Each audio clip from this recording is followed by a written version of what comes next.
Bonjour, everyone, and welcome to a new episode of Bon Voyage Besties. In today's episode, we're packing our bags for one of the world's most enchanting destinations. You guessed it, that is France. From strolling through the Parisian streets and sipping espresso at sidewalk cafes to exploring charming countryside villages and, of course, tasting world-class wines. We got everything you need to start planning the perfect French getaway. I'm So get your so passports excited. ready and your croissants. I'm And so welcome aboard. excited. I know you love France, Rachel. You've been there multiple times. For me, it's funny because it's always been one of those destinations that I knew I would visit at some point, but it was never like high up on my list that I was dying to go. I just felt like France is a timeless location and I was able to visit at any time. But we had the opportunity to visit earlier in the year. And even though we only got to explore Paris, I completely fell in love and I'm ready to go back. Oh my God, you need to go back. You need to go back. I, like Rosa said, absolutely love France. I first went to France, I don't want to say how long ago it was because then I'll just feel old, but it was one of my first solo trips and I went to Paris and I absolutely fell in love. And the next couple of times I've been back, I've explored outside of Paris and it's just such an incredible country. There's so many diverse regions, really cool small cities. The food is to die for. Like, I could just eat French food forever, but I'd probably go into a food coma and do nothing else but rot on my sofa. But the food is that good and the shopping is amazing. I got the cutest shoes in Paris this last time I went. So it's really a destination that offers something for everybody. And I know that sometimes people are a little nervous to go to France, especially if they don't speak much French, but we're here to break it down for you and make your trip easy, especially if you're planning a girls' trip. I've done 2 French trips to France, so I feel like I can speak on that. But something that I will say, even though I've been to France several times, I am not an expert. I've never lived in France for a long period of time. I speak French a little bit, but I'm not fluent. So Rosa and I at some point will have destination specific episodes that include France, but just know that that's not this episode. We're going to be talking about France from the perspective of casual travelers. So if you're looking for a destination episode where there's an expert that we're interviewing, just hold tight. We'll have them at some point. Exactly. And I know, like I mentioned before, it was one of those destinations that I knew at some point I would want to visit. And for someone who travels quite frequent, it's funny because I would have conversations with people and they would ask me specific questions about Paris or France in general. And I'm like, nope, can't help you, never been. So I was very excited to finally check that off my list. But I think also with France, it's an all year round destination depending on your interests. When we decided to go in January, we knew that the weather would be a little bit more on the cooler side and possibly like rain. But all of the things that we wanted to do were all indoors, like visiting some of the museums, doing some of the shopping. So for us specifically, we thought January was the perfect time because we didn't really care about doing too much outdoor activities or like any beaches or anything like that. So Paris was the perfect destination for January. And we got so lucky because the day that we visited the Eiffel Tower, it was beautiful. It was sunny. It was just like the perfect day in Paris. So we highly, highly recommend all year round. Like I said, it's a year round destination. So depending on what you're looking to do, obviously check the weather and then that way you can kind of plan ahead. But would you say there is a better time to visit France from your experience? So when it comes to France, I do agree with you. I do think it's a year-round destination in many ways.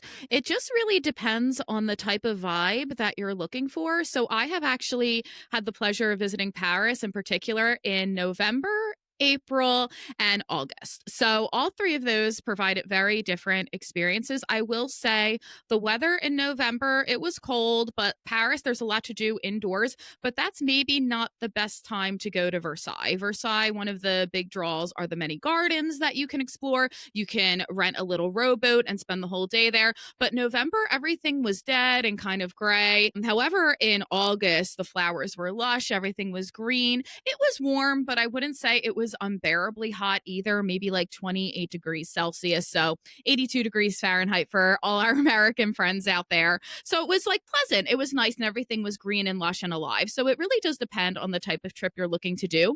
I will say Paris in August and much of the country in August, it's beautiful, but just keep in mind that is when most of the French do take their vacation. And this was actually not bad for Paris because the public transit was empty. You didn't have to worry about rush hour quite so much. When we did tours outside of the city, getting back into Paris, there was much less traffic. So that was really cool. But if you had a particular restaurant you wanted to go to, it could be closed for the holidays. When I went further south later in my trip down to Toulouse, a couple of the Michelin restaurants that I wanted to try were closed for vacation. So August, it's still a good time of year to go, but just keep in mind a lot of French are on their vacations. And I've never been to the French Riviera yet. It's on my list. I know United does seasonal flights to Nice, but same thing there for that destination. If I were to go, I would probably book a flight in June because, like, I teach, I can't really do May or September, but I would do June over, say, August because August, I just think it would be way too crowded because everybody's on their vacation. But really, France, it is a year round destination. It just depends on what you want to do. If you're looking to get more outdoors, try to aim for the warmer months like spring and summer. Yeah, I agree with that. Like you said, depending on what you're looking to do. Again, for us, we knew we wanted to do a lot of the museums and, of course, some shopping.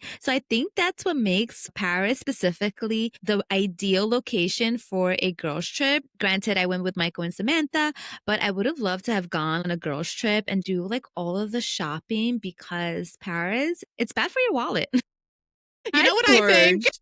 You know what I think, Rosa? I think when our podcast like grows and thrives, we should make it a goal to go to Paris for a shopping trip because the shopping there is absolutely phenomenal. I got these amazing little golden ballet flats. I was wearing them around the apartment today to break them in a bit, but they were like $380. They were not cheap. But I will say, if you're coming from the United States, always do the VAT form. So have your passport with you so you can fill out the form because I got something like $40 back on my refund. It just hit my credit card recently. Now, I'm not saying like that's an excuse to buy $380 ballerina flats, but you know.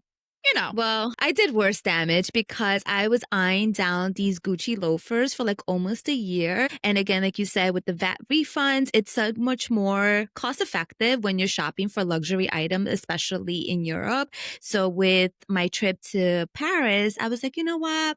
I'm going to splurge. And I was finally able to get my loafers that I actually wore when we went to Jersey City because I was holding off on wearing them for like a special occasion because I always get buyer's remorse when I spend like a crazy amount of money on something that I don't use on a day-to-day basis. But yeah, Paris is dangerous for your wallet. But aside from the shopping, obviously, there's a lot of great museums. So the popular one, the Louvre. And when we went, we only allocated about 2 hours to visiting the museum, and that was not enough. So if you love art, if you love like sculptures, all of that great stuff, definitely allocate at least like half a day because you can easily walk around exploring and admiring all the beautiful art pieces for a pretty long time. Yeah, definitely. And with the museums too in Paris, just keep in mind you're not going to see all of them on your first trip. Like when I took my first trip to Paris, I went to the Louvre, and same thing that Rosa said. I was only there for maybe 2 hours, and I love art, so it definitely was not enough time. But the same goes for museums like the Musée d'Orsay. You need to allocate a decent amount of time for that as well. And it's definitely worth looking at some of the lesser known museums. But if you want to do the popular ones, book your tickets ahead of time because they do sell out and they sell out quickly. So get on that right away. And you don't want to wait in those long lines because the lines are pretty notoriously bad no matter what time you go. Like I said, I went in both April and August, and both times the lines were just as significant. So don't think either that Paris is one of those destinations where you'll get much of a break in the off season because these attractions, they're popular year round. So plan ahead, buy your tickets ahead of time, especially on the weekends too, because somewhere like Versailles on weekends, it sells out and it sells out fast. Yeah, I agree. I mean, we had purchased the tickets ahead of time. And even then, we still had to wait in line, but it wasn't anything crazy. And we went on a weekday, and like you said, it was packed. So definitely getting your tickets ahead of time. And another thing that we did when we were in Paris, which I mentioned in a prior episode, we went to check out the Moulin Rouge cabaret show, and it was phenomenal. So highly, highly recommend doing that. And it's funny because when we were traveling there, Michael is a huge soccer fan. There was actually a soccer tournament happening the same day that we were looking to go to the Moulin Rouge, but he got outnumbered by myself and Samantha. And after we saw the show, he actually said, he was like, you know what? I'm not going to lie. I think I kind of enjoy doing this more than going to a soccer game. So highly recommend checking out the Moulin Rouge. And if you can, splurge and sit up front so you can have better seats and maybe get lucky like Rachel and get endless amount of champagne. Yeah, the champagne. So my friend and I, we also did the Moulin Rouge. Now, granted, I've heard Paris, there's a lot of fantastic cabaret. So the Moulin Rouge, I won't lie, it is expensive. It is not cheap It's a splurge, whatsoever. It but is worth it. not cheap. It is not cheap. But if you splurge, it really is a ton of fun. But if you're looking at it and you're like, well, I don't know if I have the money for this, Paris has a lot of really cool cabaret. But yeah, we did the dinner portion and we had a view from the balcony and it was a great view, but we were super nice to our waiter and he kept bringing back champagne. I don't know if I necessarily recommend drinking champagne after an international flight, but that is another topic for another episode. You'll have to wait to hear about that. That sounds like a fun one. But also, like you mentioned, the food in general is delicious. So I guess before we jump around and go to other locations in France, maybe we'll talk a little bit about some of our favorite places that we ate while visiting Paris. I know for me, one of those places, it was actually called the Fontaine de Mars. And I don't speak French, so I'm probably butchering the name. So I would definitely include that in the show notes. Don't worry, guys. But the food was delicious. The only thing, we could not get reservations for dinner. It was like, it's a very super popular location. So we ended up just doing that for like an early lunch. And the food, it's like your typical French food. It was delicious. And if you're visiting, I highly recommend asking to sit upstairs on their second floor because it kind of gives you more of an intimate and private setting. But highly, highly recommend going there for whether it's like lunch or dinner. Yeah, and you just gave a really good tip, Rosa. So if you are a foodie or if you're going with your girlfriends and you're going to France for the food,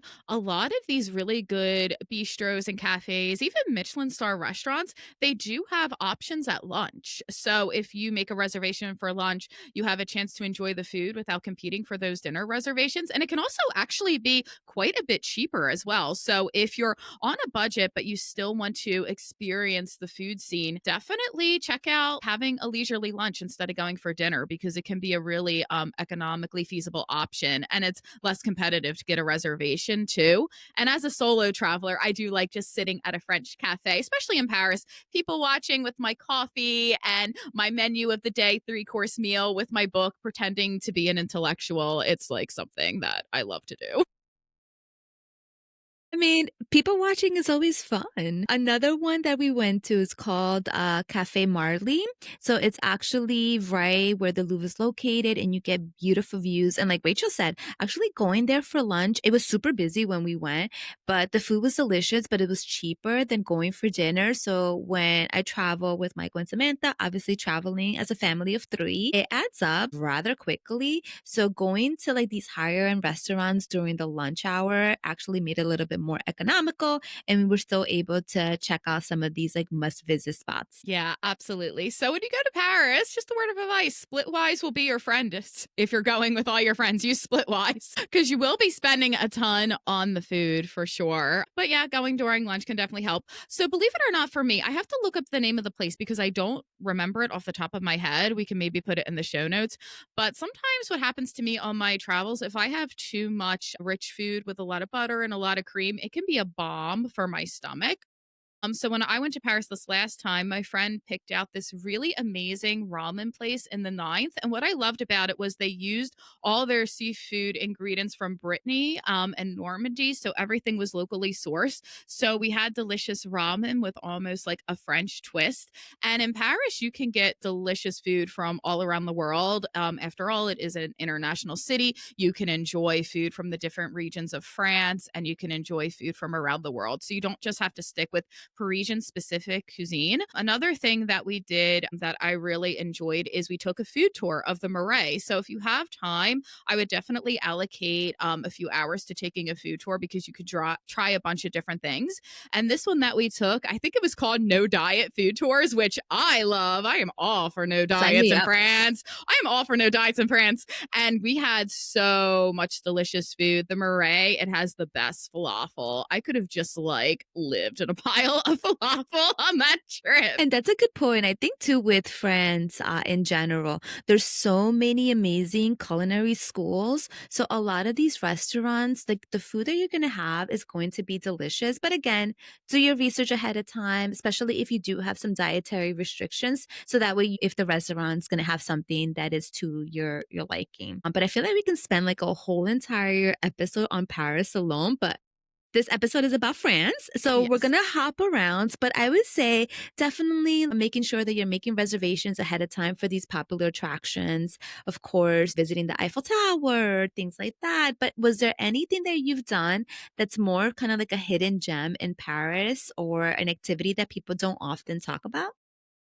That's a really, really good question. So as far as hidden gems, I need to definitely like go back and spend more time exploring the different neighborhoods. But something that I liked, it's not a hidden gem, but I love bookstores. So I really enjoyed visiting Shakespeare and Company, which is a famous bookstore, and it's right near the Notre Dame. So you can kind of pair both of those together. Depending on the time of day, there is a line to get in because they want to limit how many people are in the bookstore at any given time, which I personally love because you're able to browse and shop.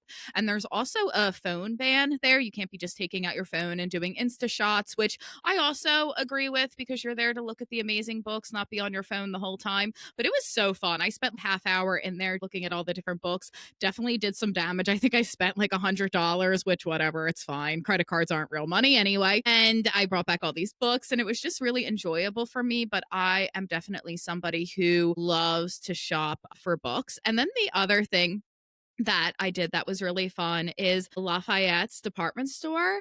You can go and walk out on this glass structure. Now, you do need to book a reservation. I don't think it costs anything though. And you can see the beautiful stained glass ceiling, have an unobstructed view. And it is stunning. The Parisian department stores are so much fun to just go in and browse. And they're beautiful too. They are very exquisite. It's not like shopping in the mall in New Jersey.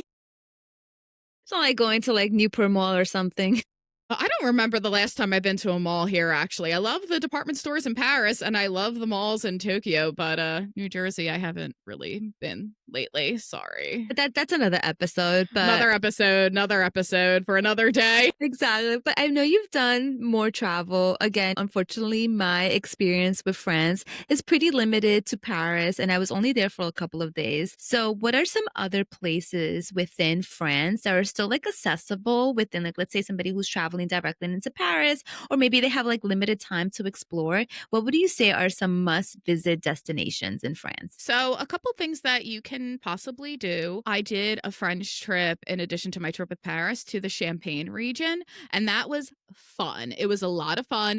It's maybe about an hour, hour and a half train ride direct from Paris, and you could easily spend a week there going to all the different champagne houses. There's a lot of great food as well, and it's just like a super great trip, especially if you love the bubbly. It's not cheap, again, not cheap, but it was just like really enjoyable and relaxed. My friend and I were actually saying we could easily spend a week or more there. We only had a couple of days, but it was truly enjoyable.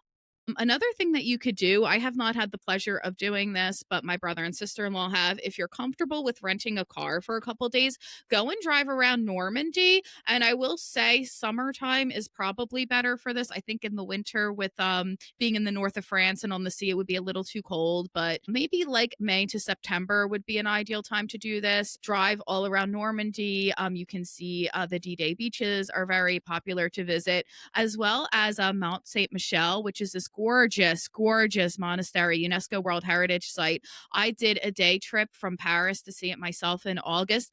A little too long as a day trip. It is 4 hours one way. So if you can allocate the additional time, I highly recommend that you do that.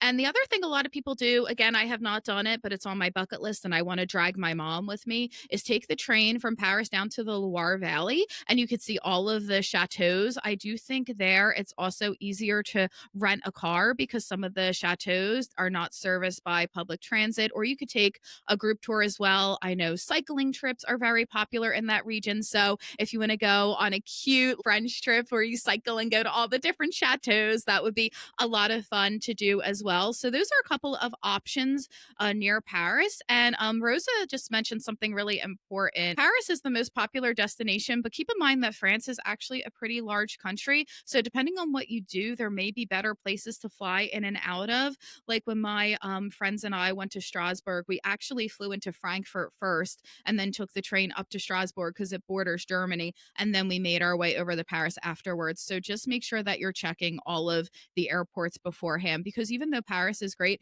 it's far from some places. Toulouse was like 4 hours away from Paris. And if there had been a direct flight into Bordeaux, for me, it would have been a lot easier. Yeah, and I feel like it's a great country with accessibility in terms of the transit. Again, like you said, there are some destinations that are going to be a little bit more remote, but when we went, we actually spent a couple of days in London first, and then we did the train from London over to Paris, and then we stood in that particular area. So I think it's a great destination, especially if you are already in Europe, just to kind of see, depending on what you're looking to do. I'm like, sign me up. I want to go to the Champagne region. No cycling and drinking though, because I've done that before in No, Mexico and it was not, no, no it did cycle. not end No well worry. for me. No worries. When we go, we'll get a guided tour around. And in Champagne, what was nice too, they do have ride shares. So don't feel like you need to rent a car and drink and drive. France's driving laws with that are really, really, really strict. So don't like goof around with that. Somewhere like Champagne, we did use ride shares and it was fine.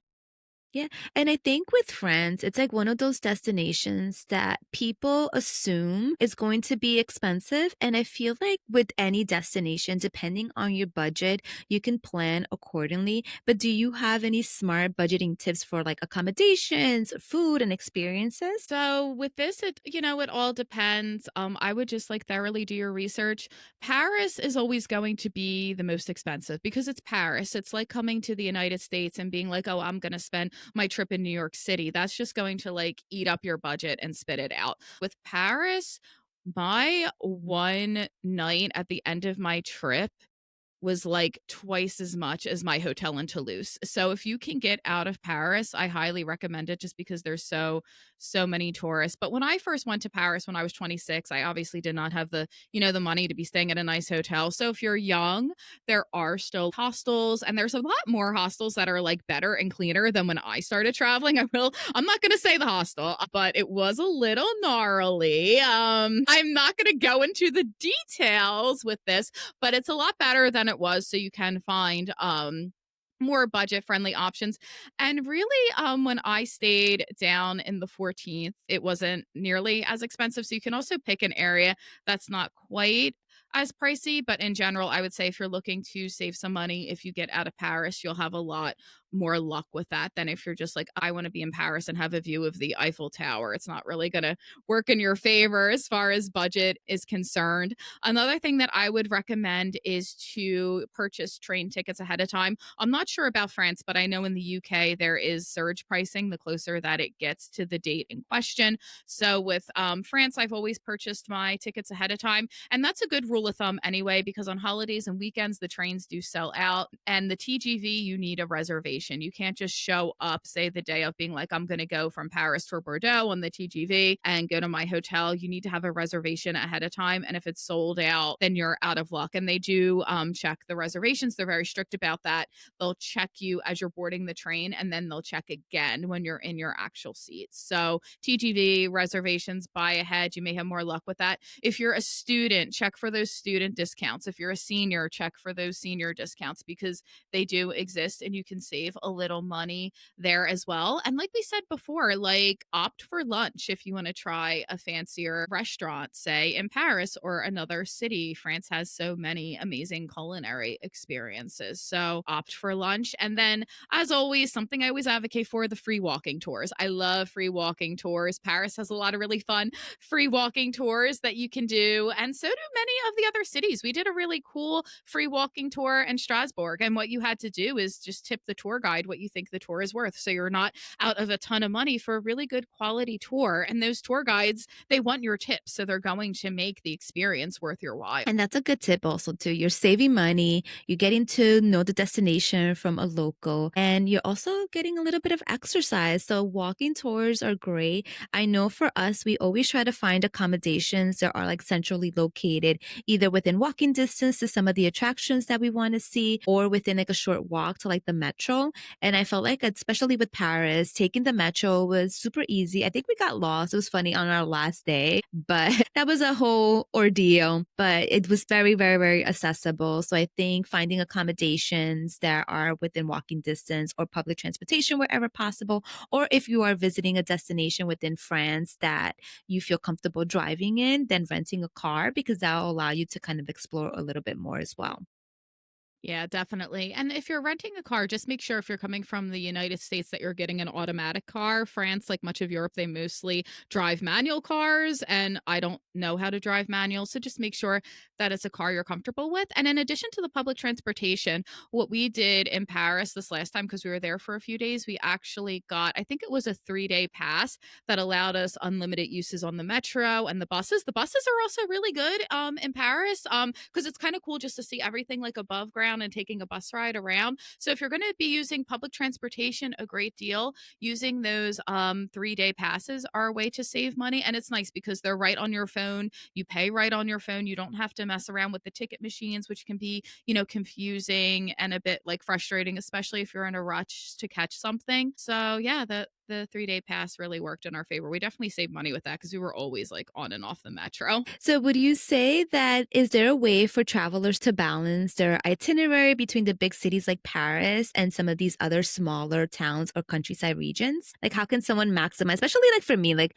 when I travel to a destination, unfortunately I do have limited time. So normally I try to pick between like 2 or 3 cities at the most when I'm traveling to a new country. So aside from Paris, if you had to pick 1 or 2 more places, what would those be? So, and I kind of follow this rule of thumb with any of my European trips. Less is more. If you have limited time, it's better to go to fewer places than to be changing hotels every night. I try to avoid one night stays if at all possible anywhere because like you don't want to be packing, repacking, checking in. Something that we did for our trip to Strasbourg is we stayed 3 nights there, but then it was really easy to do a day trip out to Colmar, which is a really cute, picturesque village. I don't know if it's really a village, maybe like a smaller town, because it is a little bit bigger than some of the other villages in the area. But we were able to do the day trip, see it, walk around, explore. So we had that mixture of a bigger city followed by a smaller town, but it was an easy day trip. So day trips are your friend. Definitely take advantage of them, especially with the good public transportation. And I know I talked about reservations on the trains. For like the smaller regional trains,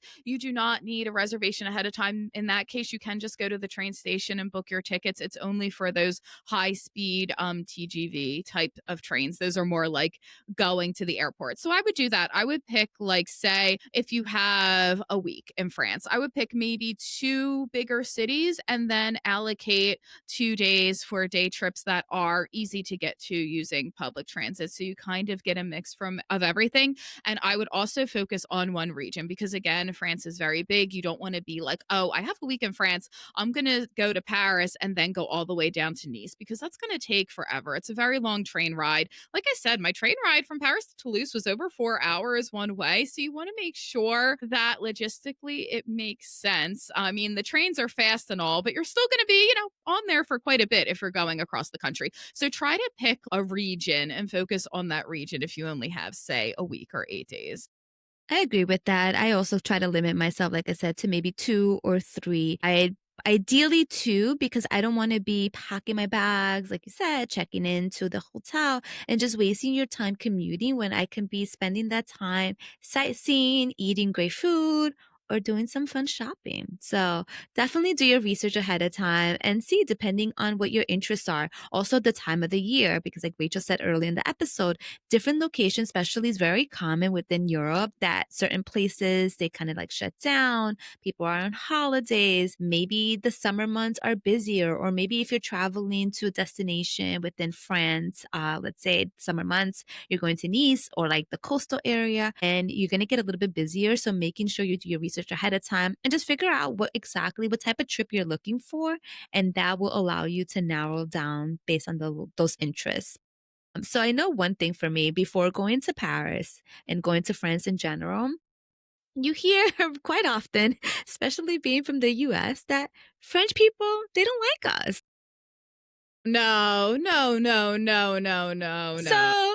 I was like, this is going to be interesting because I don't speak any French. Obviously, one of the things I personally like to do when going to a new destination, I always like to learn a little bit of the language, just like some key phrases like hello, goodbye, thank you, just like key things. So that way I can at least start off the conversation like bonjour, and then you start with my English. But that was like one of the biggest misconceptions is that French people tend to be rude. And from my personal experience, that didn't happen at all. Everyone that we encountered during our trip in France, they were so nice, so helpful.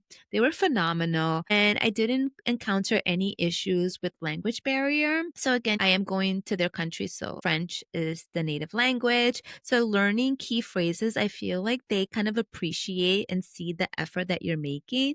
But are there any other like cultural misconceptions or something that us Americans need to be aware of when visiting France? Yeah, and I would, like, not even just include Americans, I would actually lump everybody into this because, like, if you're coming from Canada, Australia, the UK, France, it's just different than other places. So, a few things. I always say the French in general are more introverted. I look at it that way. So, you're not going to get that same boisterous service that, say, you're going to get in the United States. It's just different. So, when you're entering a shop, for example, it is a bit more formal than here. You always say bonjour to the shopkeeper to just like go in and start like fiddling with the stuff and ignoring the shopkeeper. That's considered very rude. You always want to acknowledge the person who's waiting on you. And even if they don't speak fluent English, if you greet them politely with a bonjour, they will really try to help you. So, for example, when I was down in Toulouse, my mom wanted a specific perfume. And once you get like further out of Paris, the younger people still speak English pretty well, but a lot of the older generation doesn't.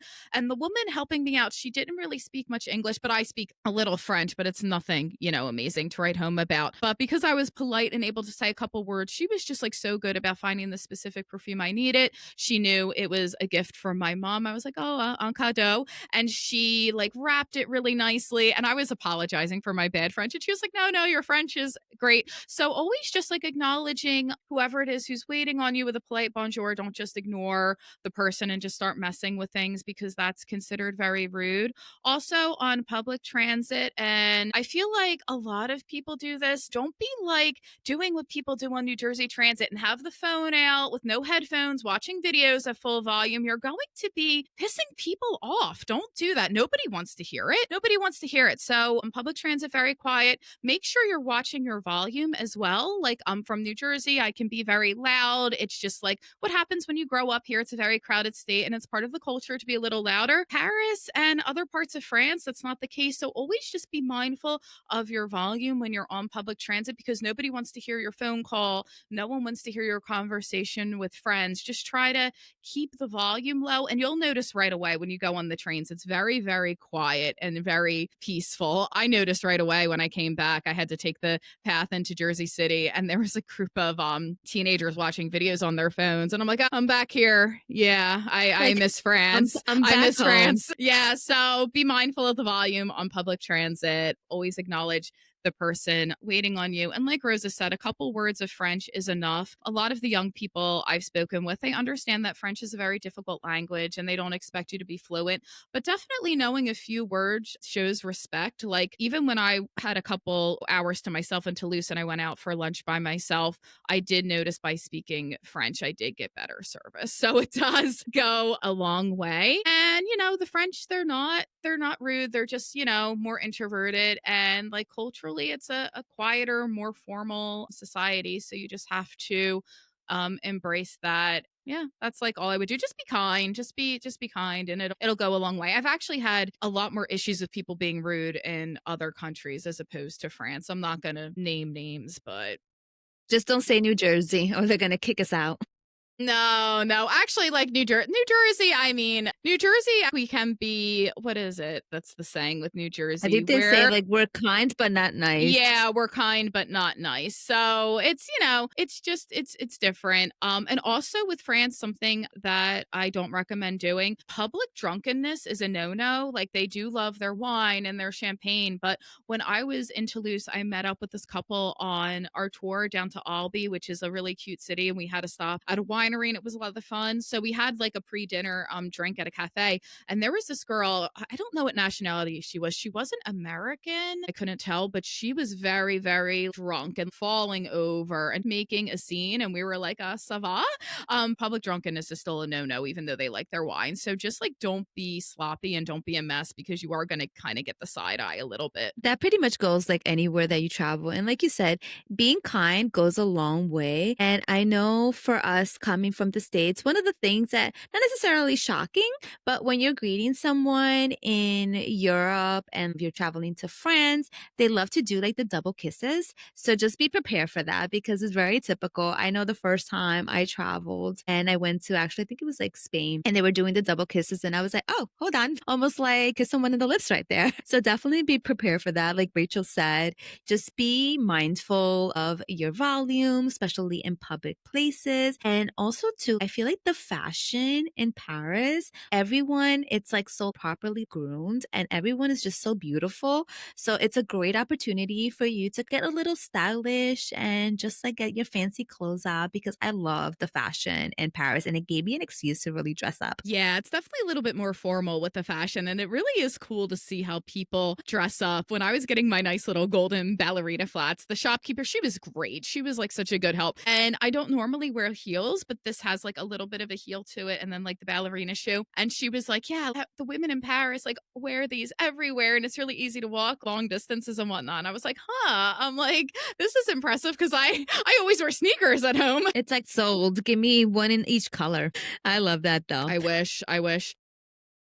So if you had to say, oh, you're giving advice to someone that they want to go to France for the first time, what would that advice be? So the first thing is not to be nervous about people being rude to you. Like I said, like you read all this stuff on the internet and I haven't encountered any rudeness and we don't really talk about politics on this show because of our jobs, but I will say politics actually didn't come up at all with people who I saw. So if you're concerned about that, don't be. And then the other thing that I would suggest is to get out of Paris. I love Paris, but France is so much more than Paris. There are so many cool regions. I still have so many places I want to go. I want to go to Normandy. I want to go to Loire. I want to go to Bordeaux and go on a wine tour. I want to go to Nice and see the French Riviera. There's just so many incredible places. I loved going to Mount Blanc and seeing Chamonix and walking around in the summer and doing the cable cars. It was so much fun. Annecy is pretty in the summer if you want to get out and cycle and go to the lake. And there are some castles there too that you can see. Strasbourg was really cool because you could get a taste of Germany because it's right on the border. So my main advice for someone going to France for the first time, spend maybe 3 days in Paris, but also try to get out of Paris a little bit because like New York is not representative of the United States, Paris is not representative of France. So you want to definitely get out and explore. Again, knowing a couple words of French is more than enough to get by. For the most part, the younger generation destination does speak English very well. Even though I've had quite a few people say, like, oh, my English is not so good. Their English is beautiful. I was like, there are people in my master's course in English whose English was worse than you. So don't even worry about it. Language barrier is not really a thing. As far as safety is concerned, don't worry about safety too much in France. I found it's a very safe place to go. However, whenever you're taking public transit, especially somewhere like Paris, just keep a close eye on your belongings. I haven't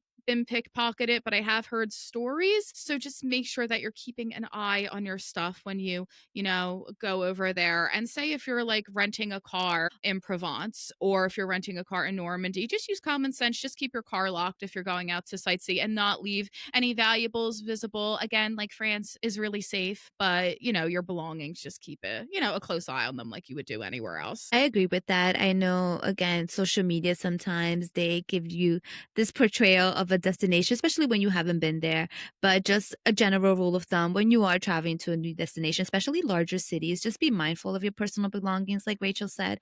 I know for myself, I always travel with like a crossbody so I can make sure that it's secure to myself. If I am on public transport, I don't have my cell phone out where anyone can easily like grab it. And one of the things that I notice a lot from people is sometimes they'll leave like their cell phone like on top of the table, especially when they're sitting in outdoor cafes. So don't do that. Just be mindful because you don't want to put yourself in a situation where you can easily get robbed or pickpocketed. So just being mindful and aware of what your surroundings is important. And one thing I do have to say also too, traveling it's meant to push you outside of your comfort zone. So when you go to a new destination, whether it's trying new foods, learning the local language, that's all part of the experience. So just like make sure to get out there and embrace that because you never know. You're going to be surprised by the destination and just go in with an open mind and don't go in listening to all these type of stereotypes or saying, I'm not going to go there because this person said this. Just make your own conclusions and don't dismiss a destination because you're hearing negativity from other people. Yeah, and you actually just reminded me, Rosa, of another faux pas.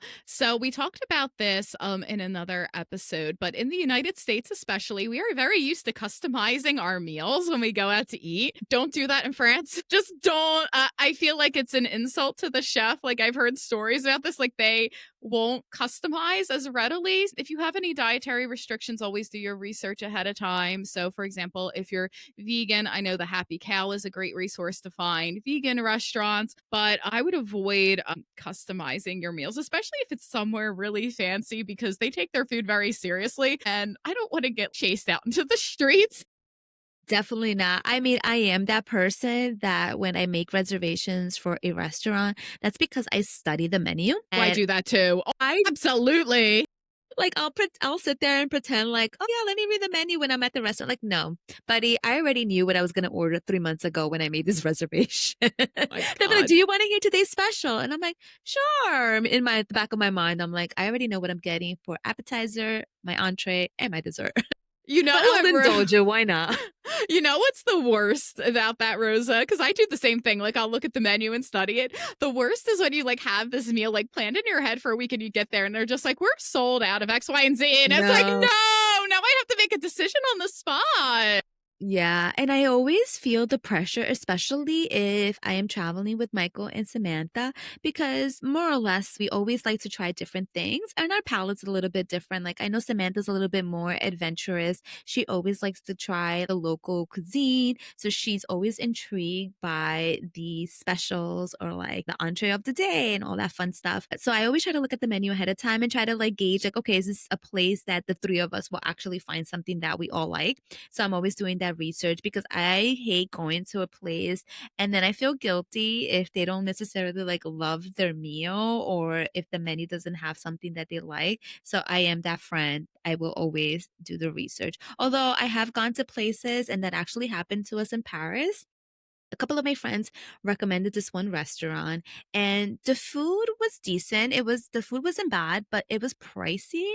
So for what we were paying, I had like higher expectations and the location itself was beautiful. And I would highly recommend more if someone wanted to go there for like a drink and an appetizer. But I have to say, I was a little disappointed by the food.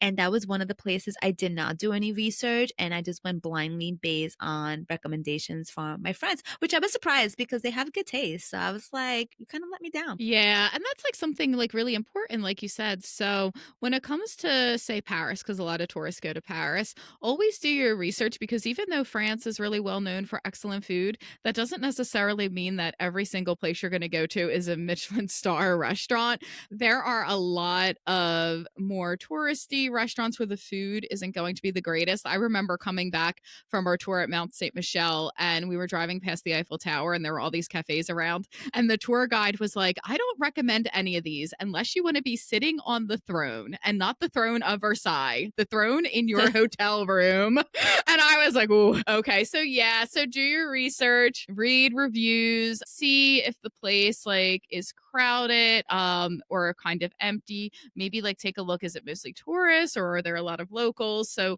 with the food, definitely do your research because it can vary, especially if it's in like a very touristy area. You want to be careful with that. Yeah. And one thing also too that we notice, not as much as I expected, but sometimes you'll see people, especially like in outdoor cafes or restaurants that have like outdoor terraces, you see it is common in some locations where people are out there smoking. So coming from the US, that is something that we normally don't see back home, smoking in like restaurants or like in the cafes. But that is a little bit more common in some places within France, to bear that in mind. And if you are not a smoker or don't want to deal with the smoke, then make sure when you are making reservations for restaurants that you are asking for indoor seating. Yeah, absolutely. So indoor seating, because yeah, outside people do tend to smoke and it's more widespread than it is in, say, English speaking countries like the US, Canada, Australia, where it's more looked down upon to smoke within a certain distance of restaurants and public spaces.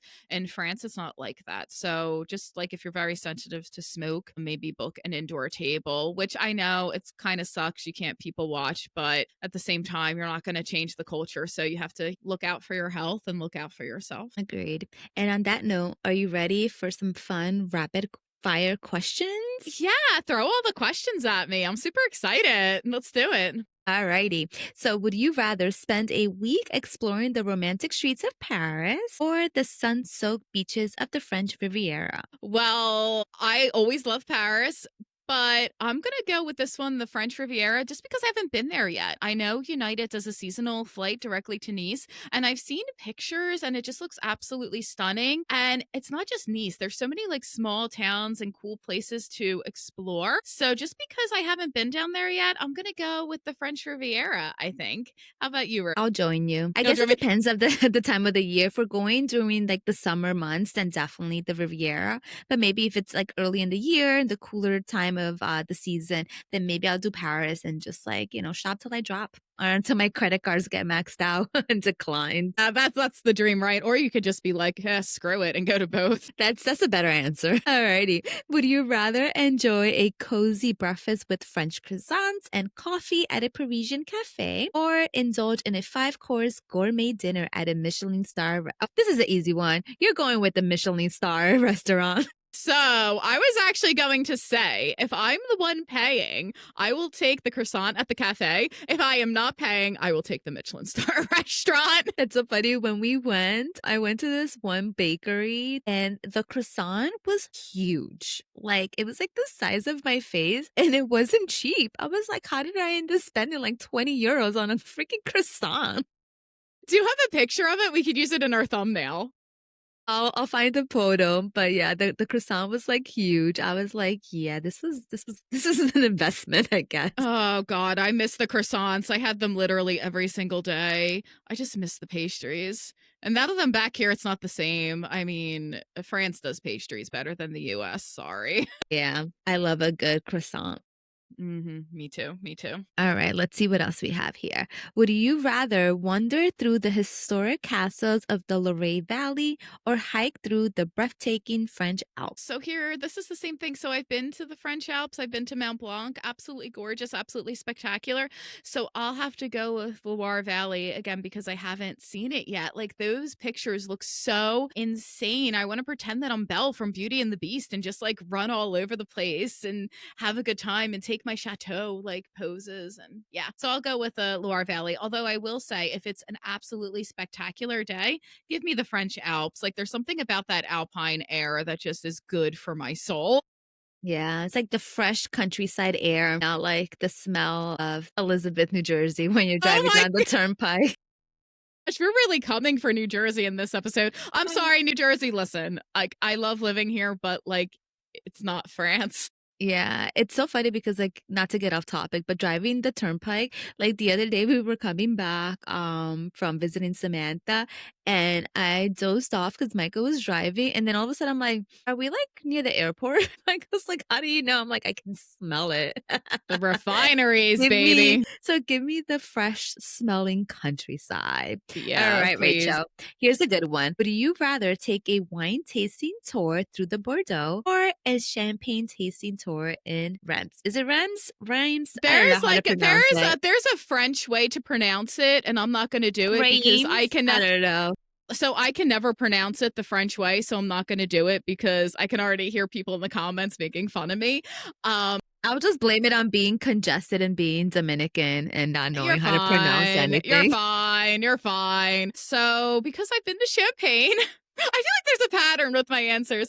I would pick Bordeaux. I went through, when I was going down to Toulouse, like I went through Bordeaux and it looked like a really cute city. And I do love my wine. So I would definitely like go there. I would go back to Champagne in a heartbeat. It was beautiful. And when we were there, it was during Easter week. So some of the champagne houses were closed, but a lot of them were still open. It wasn't that big of a deal. But we just had the best times. If I'm going with my mom, I'll pick Bordeaux because she's always wanted to go to Bordeaux. If I'm going back with my friends, I'll pick Champagne. Done. There you go. I mean, just send me wherever. I'm down for it. I feel like the theme of this episode is like, guys, please leave your reviews, give us a shout out, share us on all social platforms so we can get sponsored and go to France and live our best Bon Voyage Besties life. Also, if you are an expat in France or if you have lived in France all your life, definitely send recommendations. Like I love hearing about more places to go and I just love France. It's an amazing, beautiful place and it's always a pleasure to visit. So thank you I know for I'm being so ready to go. gracious. Me too. I'm ready to I'm go. always ready to go. My luggage I'm is always already ready to packed. go. I'm It's kind of always ready to go. embarrassing. I have two luggages like sitting downstairs in the first floor. One of them still has my like hiking outfits from Iceland and the other one still has some like summer related clothing that I didn't wear when I went to Tanzania. So depending on the time of the year, like guys, I'm literally ready to go. Send me to like the French Alps or send me to the Riviera. Like I'm ready. I'm packed. Do you want to hear something really pitiful? Like really bad with that? I still have a duffel bag with stuff in it from Japan. I went to Japan in summer 2024. All right. So you won this game. Gosh, I'm just like such a child. I don't know how I function, but anyway, it's okay. Well, thank you again, besties, for tuning in. This was such a fun episode. And as you can tell, France is a wonderful country to visit. So if you haven't been, add that to your bucket list. Yeah, definitely. And like we said earlier, like I love France, but I'm just a casual traveler. I've been there a couple times, but I am in no way an expert on France. So we'll definitely try to have a couple of speakers on who can talk about a specific city or region because there's just so much history and it's such a rich, amazing destination to go to. So we'll definitely do that. But in the meantime, send us your comments on where we should go in France. If you found this information helpful. And as always, please follow us on Spotify at Bon Voyage Besties because it really does help us a lot. And if you like this episode, drop us a 5-star review. Again, Rosa and I really do appreciate that. It helps us a lot. And we hope that you plan a trip to France soon or really anywhere because travel is amazing. And yeah, don't leave that airline app on your phone empty. You shouldn't. Book the ticket now, today. I know I have some money with my United app, so I'm always tempted to book something. I know. I have my London flight sitting in there, but United dropped their new routes and I'm like obsessed. I have a couple that I want to try out, but it's so bad. I gotta make more money. I don't know. I gotta do Again, something, guys, man. just keep sharing about us. We need money. I'm sure they're thinking like, stop begging for money, you losers. Like I take it in all forms of payments, digital gift cards, any shape or form, buddy. I'll even take a McDonald's gift card at this point, my loves. There you go.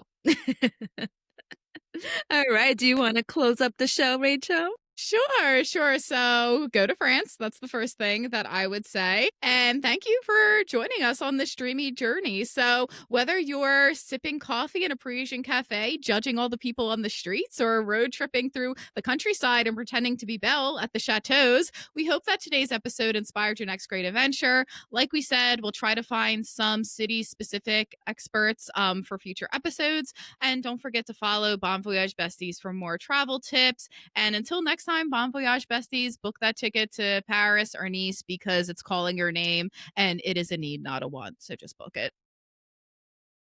I just Au butchered that. revoir, There you go. mes amis. J'adore la France. Au What she revoir. said. Bon voyage, Bye, besties. guys. Take care.